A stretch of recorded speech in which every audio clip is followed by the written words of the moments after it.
Fala, jovem investidor, seja bem-vindo ao meu canal. Hoje iremos comentar sobre a ação que o Barça está comprando e também iremos entender se vale a pena investir, que é no Banco Mercantil. E antes de comentar sobre isso, gostaria de convidar você a acompanhar o crescimento da carteira do canal, que, se você observar, vem se valorizando aqui nos últimos meses. Então, se você quiser entender minha metodologia de investimento e acompanhar esse crescimento do meu patrimônio rumo à liberdade financeira no médio a longo prazo, convido você a se inscrever no meu canal. Então, sem enrolação, vamos para o vídeo. Então, Banco Mercantil, onde o Barça vem adquirindo boas ações e montando posição na empresa, e vamos entender aqui seus balanços e se de fato vale a pena investir. E aí o primeiro ponto que a gente vai observar é que a empresa ela investe no seu aplicativo, tentando trazer melhores experiências aqui para os seus clientes. Que seus clientes basicamente são clientes aqui da segunda idade, e aí a gente vai ver que isso faz com que a empresa tenha uma carteira de crédito bem interessante. E aí a gente vai ver que também esses aplicativos integrados aqui, eles têm a finalidade de fechar negócios e também fornecer um ótimo atendimento. E essas contratações via app cresceram 124% desde o primeiro TRI de 2022 em relação ao primeiro TRI de 2023. Então eles tiveram, de fato, efetividade aqui em investimentos em melhorias do seu aplicativo em 124% na fechação ali de transações entre contrato com seus clientes. Outro ponto que a gente vai observar é que eles também estão utilizando do WhatsApp como ferramenta aqui para contratações de clientes e também fechamento de contratos. E se a gente observar, essas contratações via WhatsApp cresceram 156% em relação ao primeiro TRI de 2022. E se a gente observar em termos de recursos que foram adquiridos, captados por esse tipo de segmento, foram 231 milhões de reais versus aqui 90 milhões de reais no primeiro TRI de 2022. Então, de fato, é uma estratégia interessante, porque se a gente observar, basicamente, todas as pessoas terão aí o WhatsApp no seu celular. E é o primeiro aplicativo aí da sua telinha no seu celular. Então, de fato, as pessoas têm utilizado essa ferramenta e, como a empresa sabe disso, utiliza então essa ferramenta para negócios. E aí, mais de 430 mil contratos via WhatsApp no primeiro TRI de 2022. E se a gente observar, essas antecipação aqui de saque do FGTS foram mais de 100 milhões de reais oriundos aí do primeiro TRI de 2023. E aí, o ponto ideal que faz com que a empresa foque aqui em seus clientes de segunda idade, a gente vai ver que ela se torna o quinto maior pagador de benefícios do país. Então, de fato, o banco ele vem se especializando nesse segmento, isso fazendo com que se torne aqui o top 5 em relação a benefícios nesse segmento de pagador de benefícios no país. Lembrando que estamos falando de Banco do Brasil, Banco Bradesco, Banco Itaú, Santander, tem a Caixa, que não é um banco, mas ela é uma forte em relação a benefícios, e basicamente o Banco Mercantil aqui está no top 5. E se a gente observar em relação à quantidade de clientes, vem aumentando e de forma robusta, 35% desde o primeiro TRI de 2022. E nesse gráfico é muito interessante porque a gente observa que cresce TRI por TRI, ou seja, ano após ano também. E clientes aqui com crédito também vem crescendo de forma robusta. Cresceu aqui 12 pontos percentuais em relação ao primeiro TRI de 2022 versus o primeiro TRI de 2023. Então não basta aqui crescer a sua base de clientes, mas também tem que crescer também esses clientes ativos. E, consequentemente, quando esses clientes adquirem crédito, eles tendem a utilizar esses créditos e, consequentemente, clientes ativos aí na sua base de clientes. E aí a gente vai perceber a sua performance aqui no primeiro TRI de 2023 e a gente vê crescimento na sua carteira de crédito, alcançando aqui os patamares de 12,2 bilhões de reais, que foi um crescimento de 25% em relação ao primeiro TRI de 2022. Crédito consignado cresceu bastante, 21%, chegando aos patamares de 6,9 bilhões de reais, e saque também aniversário do FGTS cresceu 135%, fazendo com que o banco se especialize aqui em relação a benefício, um saque total de 2 bilhões de reais. Inadimplência maior do que os 90 dias, bem abaixo do índice do Sistema Financeiro Nacional, tendo aqui uma média de 2,8%, e foi uma queda aqui de menos 1,1 pontos percentuais. Então vocês percebam que a carteira de crédito cresceu 25% e o índice de inadimplência, ao invés de crescer, caiu 1,1 pontos percentuais. Então, de fato, mostra que qualidade na carteira de crédito, que mesmo ela crescendo, na exposição, ela vem reduzindo aqui a inadimplência, o risco de inadimplência. Então, isso é muito interessante. Sua base de clientes cresceu 35%, chegando aqui aos patamares de 6,7 milhões de clientes. E também o lucro líquido aqui trimestral cresceu em relação ao primeiro tri de 2022, 45%, reportando 68 milhões de reais. Sua rentabilidade é muito interessante, muito boa, de 21,1% e foi um crescimento aqui de 4,7 pontos percentuais. O índice de Basileia, que mostra que a saúde do banco está em 16,4%, muito bom, e foi também um crescimento reportado de 2,4 pontos percentuais. De fato, se a gente observar, o banco cresce, o banco mostra qualidade e vem se especializando em um nicho. E isso é muito interessante porque esse nicho, quando você se especializa, aí você consegue um market share bem interessante e aí você consegue também migrar para novos segmentos. E aí o que, é que a gente vai observar na sua carteira de crédito? Que foi um crescimento de 25% e nas principais segmentos de exposições e de risco à inadimplência, a gente vê que é muito pouco. Então, se a gente pegar, por exemplo, aqui, a pessoa física consignado é a sua maior base aqui na sua carteira de crédito, tendo aqui uma exposição junto com a pessoa física beneficiária do FGTS de 73% da sua carteira. Ou seja, 6,9 bilhões de reais é correspondente aqui à pessoa física consignada. Então, servidores públicos que têm uma inadimplência muito baixa aqui, porque já é retido aqui todo o seu a dívida ali direto na fonte. E aí outro ponto que a gente vai observar é que a exposição maior ao risco aqui, que é a pessoa física pessoal, ou seja, aquela pessoa física que não é servidora, que é autônoma, é uma exposição muito baixa, de apenas 1,9 bilhões de reais na sua carteira. E aí, outros tipos de pessoas físicas, temos aqui menos de 1 bilhão de reais, 400 milhões de reais, e PJ, que é a próxima estratégia do banco alavancar aqui em relação à sua exposição a PJs, ou seja, micro, pequenas e médias empresas, no médio a longo prazo, eles tendem aqui a crescer no seu portfólio aqui da sua carteira de crédito, sua exposição. Então, se a gente observar,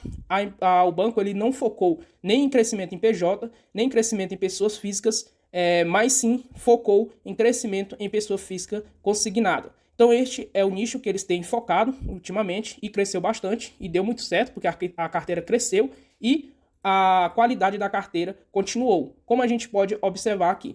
E basicamente se consignado cresceu, robustamente, cresce aqui tri por tri, e se a gente observar a originação aqui de crédito foi um crescimento de 29% e ganhando aqui uma fatia de mercado de 7% aqui de consignados do INSS e do mercado. Então, de fato, a empresa vem se especializando nesse segmento e agora ela vai se expor a também PJ, ou seja, a pequenas, médias empresas aqui dentro da sua carteira de crédito, o que pode alavancar um pouco a sua inadimplência, mas a gente viu que esse risco de inadimplência está muito, mas muito controlado. Ou seja, índice de inadimplência entre 15 a 90 dias e consta aqui 1,7%, a mais baixa entre os últimos trimestres. Índice de inadimplência aqui até 90 dias a gente vê que fica na faixa de 2,8%, sendo que o sistema financeiro nacional hoje passa por uma crise de inadimplência, praticamente todo brasileiro aí está com inadimplência, tendo aqui na média 4,6%.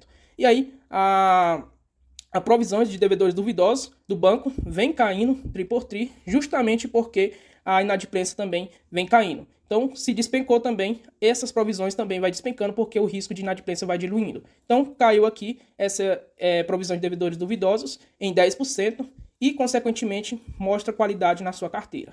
Aí, partindo então para as receitas de prestação de serviços, que é onde as fintechs tendem a desbancar os bancões, porém, esse aqui é um ponto que não entende, é que serviços que têm uma cobrança de prestação de serviços tendem a entregar melhores experiências nos seus terminais e aplicativos. Por exemplo, eu utilizo um sistema de benefício de fintechs da Nubank, por exemplo. Já tive estresses com alguns bugs e esse é o que você paga por receber um serviço gratuito. Então, quando as pessoas chegam a um determinado patamar financeiro ou até de idade, você não quer mais se estressar com esses tipos de bugs. E o que elas preferem? Pagar por uma prestação de serviço, tendo ótima qualidade ali nessa prestação de serviço pelo banco. E é o que a gente vê, que essas receitas aumentaram 35% em relação ao primeiro TRI de 2022 ao primeiro TRI de 2023. Então, de fato, se a gente observar TRI por TRI, vem crescendo as receitas em prestação de serviço.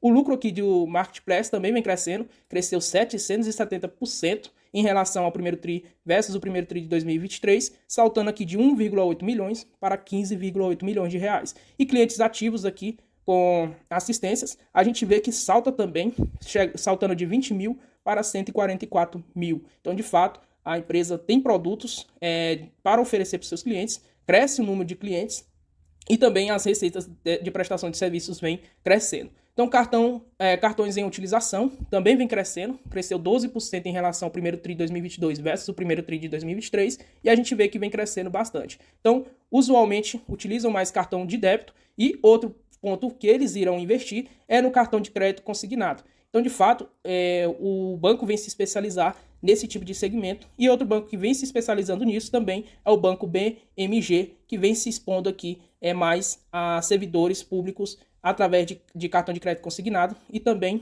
em relação a empréstimos consignados. E aí, volume total processado, chegando aos patamares aqui de 1,3 bilhões de reais, e foi uma alta de 36% em relação ao primeiro TRI de 2022, que reportou 981 milhões. E, basicamente, índice de Basileia, muito bom, muito interessante, cresce TRI por TRI, mostrando aqui que a empresa está bem gerida e com risco bastante baixo. E aí, se a gente pegar o patrimônio líquido da empresa, a gente vê o patrimônio líquido na casa dos 1,3 bilhões de reais. Isso mostra valor ao acionista, porque, se observarmos, TRI por TRI, esse balanço patrimonial vem crescendo. E aí, para você saber qual é o patrimônio líquido da empresa por ação, aí você basta pegar esse número aqui do patrimônio líquido, dividir pela quantidade de papéis, aí você vai ter, então, o LPA, ou melhor, o VPA, valor patrimonial por ação. E aí, outro ponto que a gente vai observar é justamente a rentabilidade da empresa. A rentabilidade da empresa cresceu 1,5 pontos percentuais, chegando então aos patamares aqui de 17,8%. E se a gente analisarmos isso aqui, a gente vê 21,1%. Então, de fato, é uma rentabilidade muito interessante para um banco que vem tendo aqui um nicho específico de crescimento. A receita totais cresceu para a margem aqui financeira líquida 21,7%, que foi um crescimento em relação ao quarto TRI de 2022, em relação ao terceiro TRI de 2022. Porém, se a gente observar, houve aqui uma leve queda em relação ao primeiro TRI de 2022, que reportou na época 22,2%. Lucro líquido da empresa cresceu 41% versus o primeiro TRI de 2022 em relação ao primeiro TRI de 2023, reportando 68,1 milhões de reais, enquanto lá atrás reportou 47,1 milhões. Então, percebemos aqui que o ano de 2022 não foi tão interessante assim para o Banco Mercantil, onde viu seus resultados praticamente aqui despencarem do primeiro TRI ao terceiro TRI de 2022. E aí, se a gente observar o retorno para o investidor em relação a proventos, a gente viu que ele distribui aqui em torno de 25% a 30% dos lucros da empresa. Então vamos também trabalhar com expectativa de resultados nessa faixa, utilizando aqui então o payout utilizado no ano 2022 para distribuir dividendos para os seus acionistas. E se a gente vê aqui a performance dos seus papéis em relação ao Ibovespa, a gente vê que entregou-se de fato resultados e retornos para os seus acionistas. Então, de fato, aqui é um banco interessante que entrega valor, é enxuto e entrega resultados. Utilizando, então, uma conta de padeiro, então pegando aqui 68,1 milhões de reais vezes 4, a gente vai ter, então, o resultado anual aqui do banco de 272,4 milhões de reais de lucro líquido. E, nas cotações atuais, isso representa, então, 4,02 vezes o preço sobre seus lucros, ou seja, em 4 anos você consegue reaver todo o seu capital investido na empresa aqui do Banco Mercantil, através de lucros e também apreciação do papel. Outro ponto que a gente vai observar é que o lucro por ação será de 2,6, ou seja, R$ 2,60. Para você ter esse indicador, basta pegar o lucro líquido aqui total e dividir pela quantidade total dos papéis da empresa, aí você vai ter o LPA, que é o lucro por ação.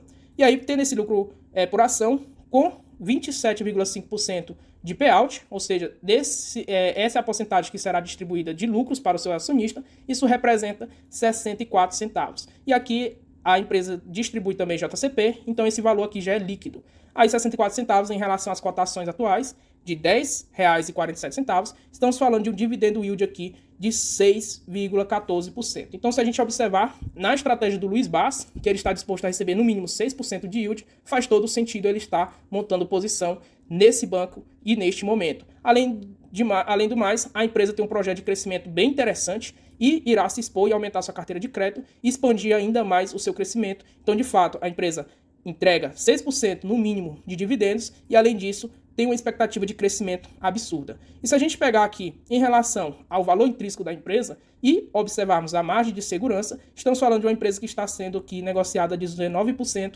abaixo do seu valor intrínseco, ou seja, margem de segurança de 19%, cotações atuais de R$ 10,47 e preço intrínseco final de R$ 12,45. Então era isso, pessoal, comentando aqui sobre o Banco Mercantil, um bom banco, na minha opinião, que de fato está entregando aqui 6% de dividendos para o acionista no curto prazo, e além disso, observamos que no médio a longo prazo tende a entregar valor para o seu acionista, e já no curto prazo entrega no mínimo aí 6% de dividendo. De fato é um bom papel, um papel muito bem gerido, ajustado e uma empresa excelente que com certeza fica aqui no meu radar.